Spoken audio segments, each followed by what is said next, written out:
Hello, hello, hello.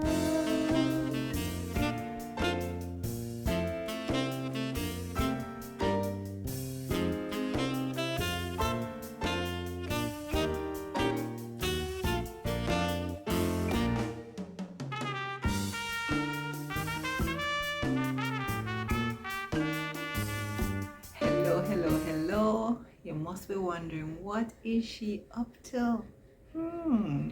Why is she here? Guys, guess what? I have decided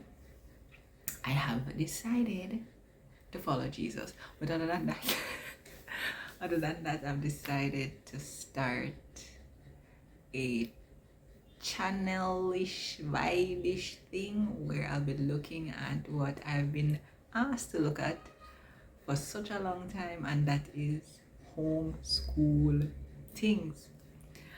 This is the first episode, and it's gonna be on the podcast channel, but it's gonna be, the podcast is Homework with Kim. By the way, check out the podcast episode if you have not done so already, please, and thank you.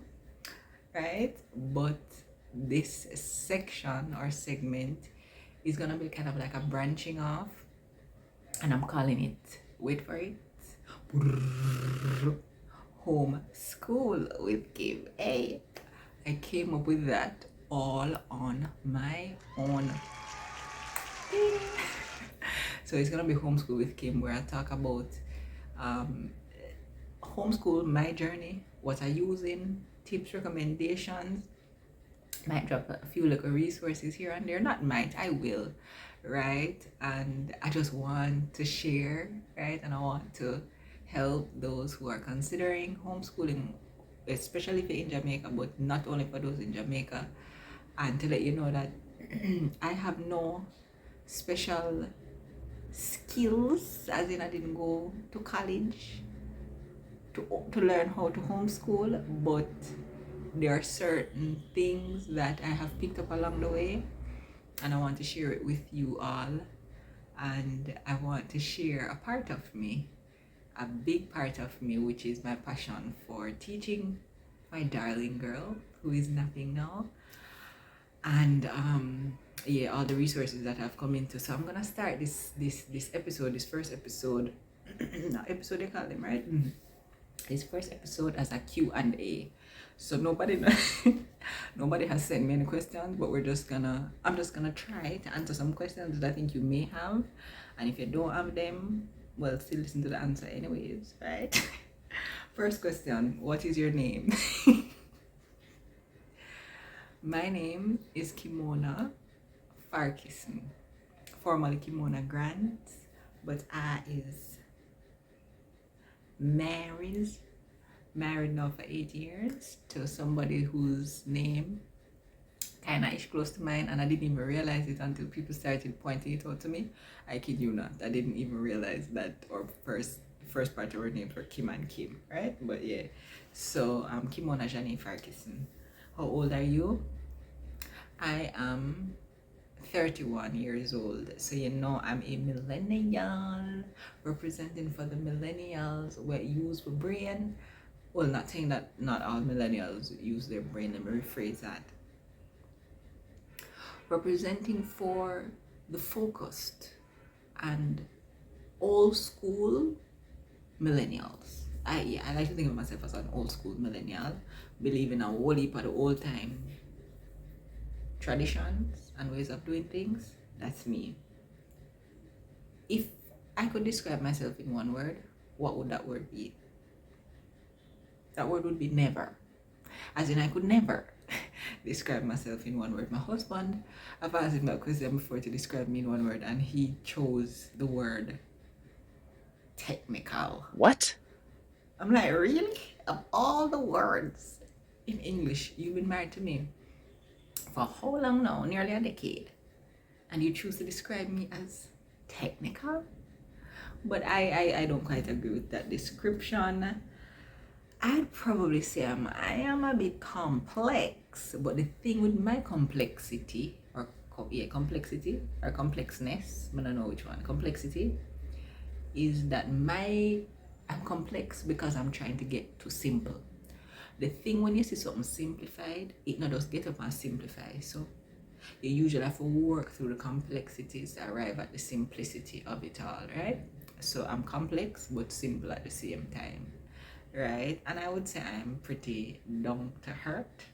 Not hurt, but hurt, as in, I'm not fussy too much, I mean, I have high standards, but certain things don't bother me.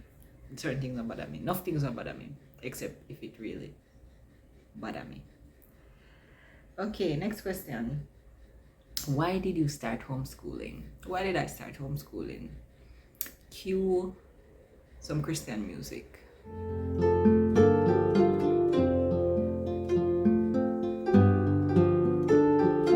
Guys, the truth of it is that before I got married, when I was, talking to my husband as not even fiance yet, I don't think, I said to God, whatever you have for me, place it in my heart, because I don't want to make no fool decision and then end up there with or marry somebody that not for me and going down a career or whatever that is not for me. So I said that to God. I was pretty not that young, but it was a few years ago. As I said, I've been married for 8 years, and this was even before I got engaged. So let's say probably about 12 years ago. And I believe that he heard and he answered, because even when it came to my husband, I wasn't interested in marriage for a while. And then I did pray that prayer, and then all of a sudden my eyes start rubbing my eye, and I say, wait, why looks like future husband material all of a sudden? Right? Because I felt like God was saying, whatever I have for you, I'm gonna place it in your heart as you've asked. No, that means that every single thing I desire to do, I gotta place it in my heart. But there's a way that I've been able to tell what direction God is pulling me to and calling me to by just what flows out of me, right? So homeschooling now, that was something the Lord placed on my heart, and I couldn't move it. And it's not because I didn't want to move it.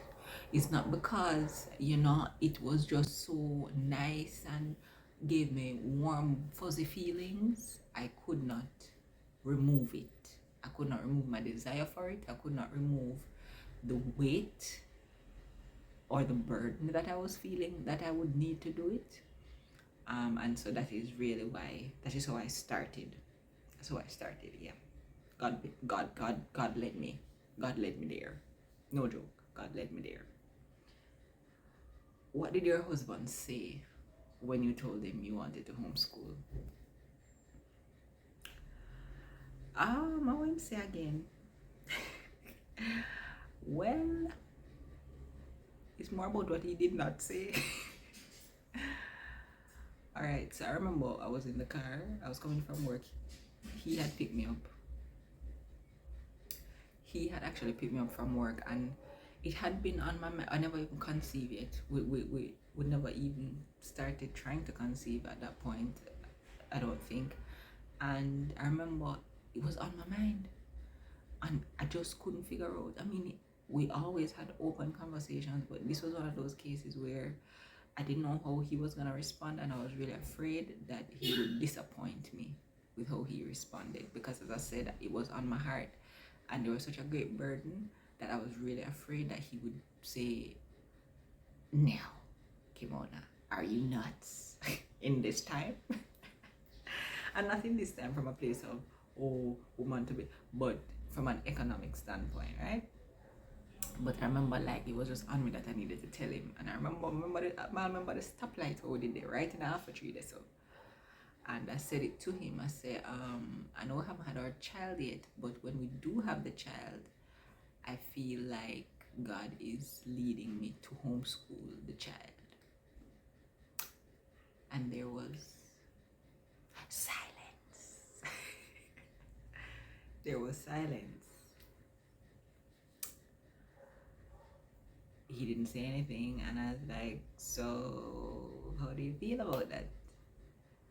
And honestly, I don't remember his exact words, but I know he said it was something that he would, need to think about, and as him.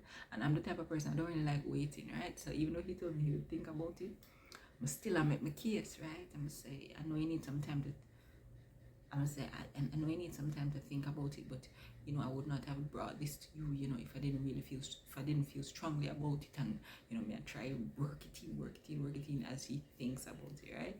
But eventually he did agree, even before we had the child, before we even conceived the child, that we would go in that direction, because we started to discuss the whole thing of the benefit of the mother being home with the child, especially for the first few years after the child was born. And I said to him, babe, I'm gonna ensure that in terms of the financial weight, I'm not gonna leave it all on you, while I don't know exactly how it's gonna pan out, right? I'm not gonna leave it all on you. And so yeah, he eventually agreed.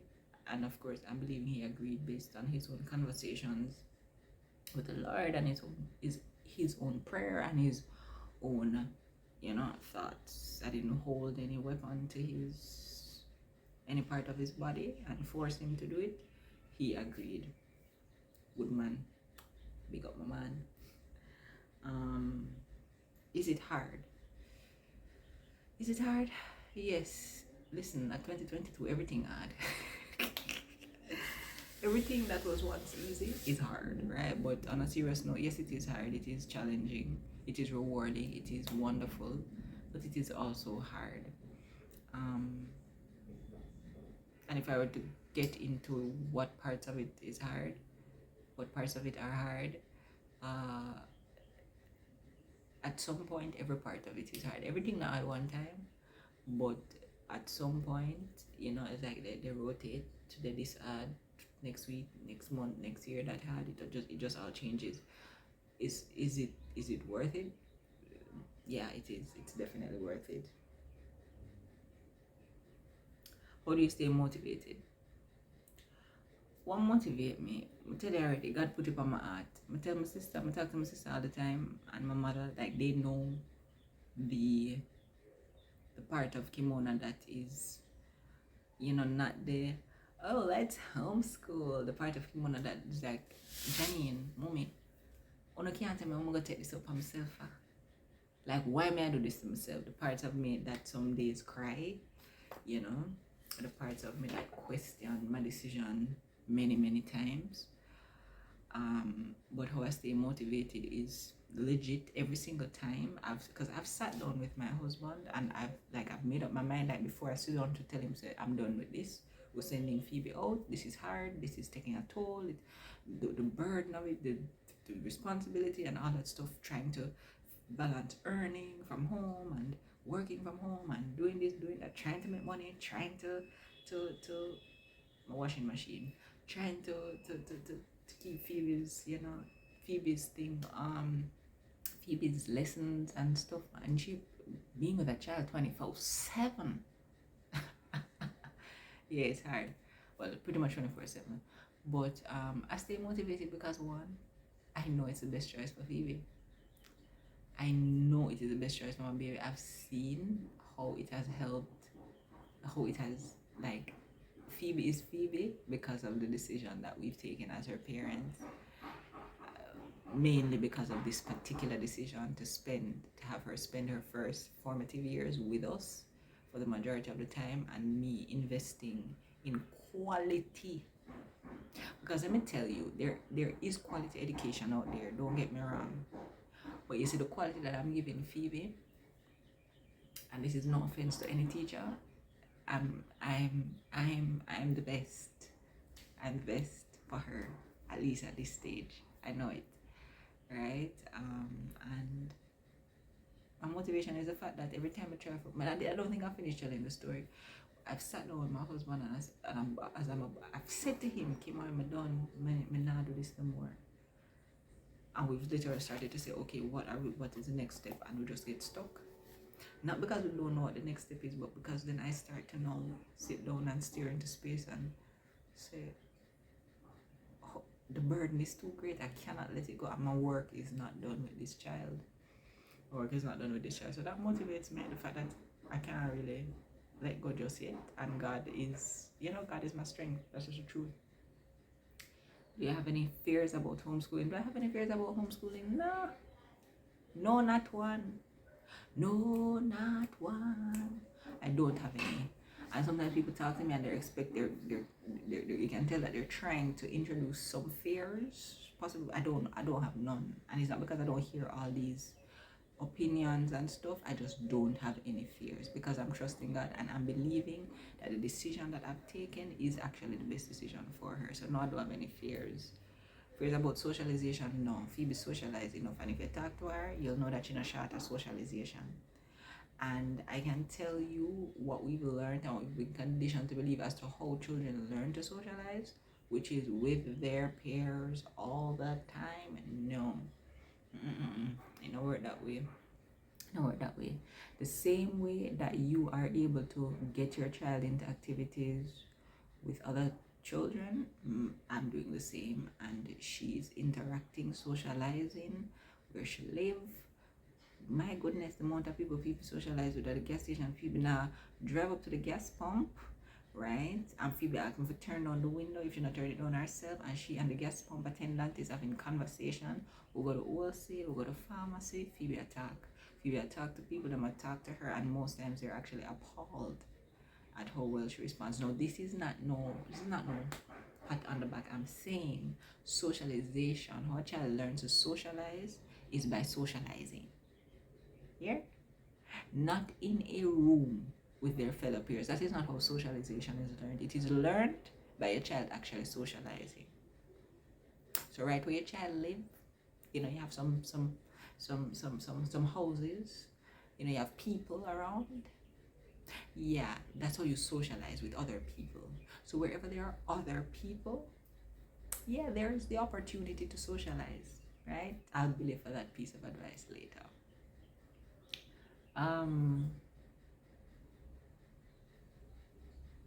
Was it expensive to start homeschooling? No, because you see, when let me tell you how things get expensive. You see, when you have money, you can talk about expensive. But you see, when you have a little bit of money and you try and make the budget work, you don't have no time for expensive. So how me start? First of all, I got a lot of resources initially.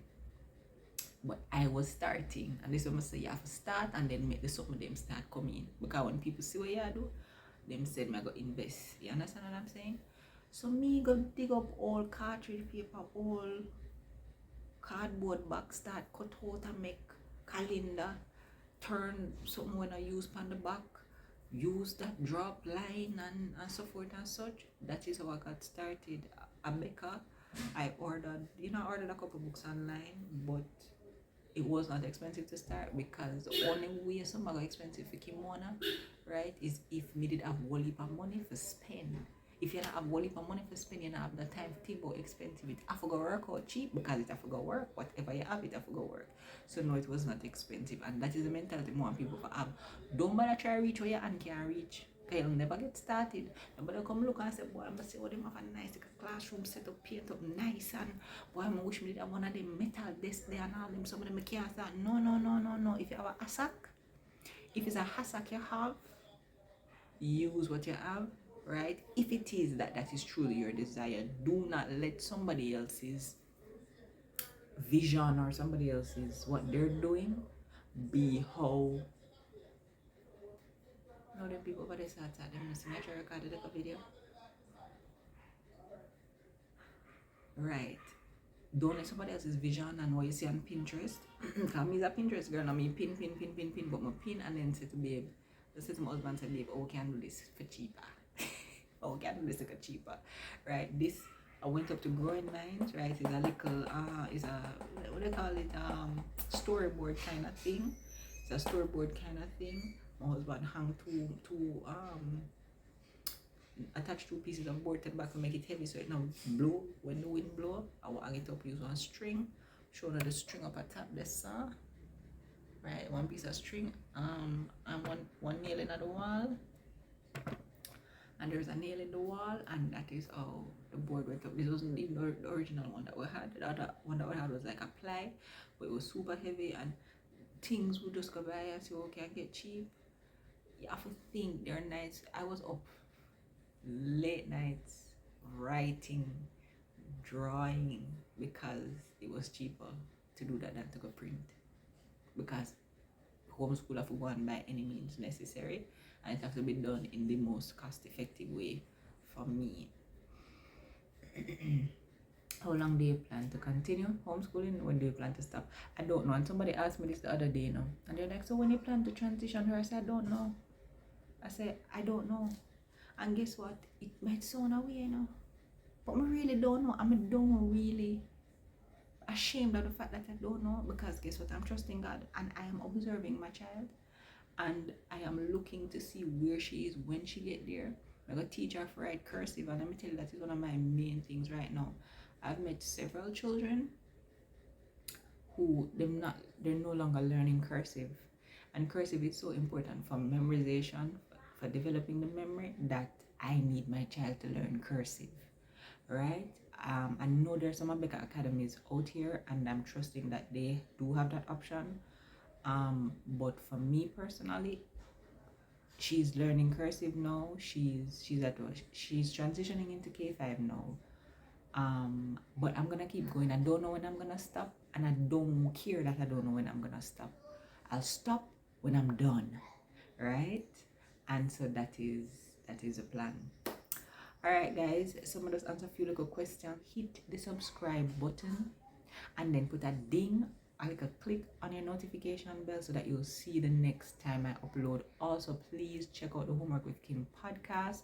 It's gonna be just like I'm just try to put together some multiple resources, so that each one can reach one and teach one. And I just want to build a community over here, because my online community, my online friends, you all do mean a lot to me, right? You have encouraged me. You have, kind of put a little pep in my step. In fact, I'm there right here, so because I've been encouraged by you to do it. Thank you for believing in what it is that I'm doing, although I'm not doing it for you all, right? But it truly helps, and I want to let you all know that I appreciate you, and I continue to ask for your support. And it's all like Phoebe wake up and bird a chirp, so that is my cue. I have some clothes we're gonna put on the line before the storm, but them say I come. So big up on yourself, and again, please subscribe to the channel, and thank you, and I look forward to seeing you again. Homework with wait name Homeschool with Kim, me say with the pan YouTube. But I'm just say put that pan YouTube. Alright, so pick up on yourself. Many blessings. Bye.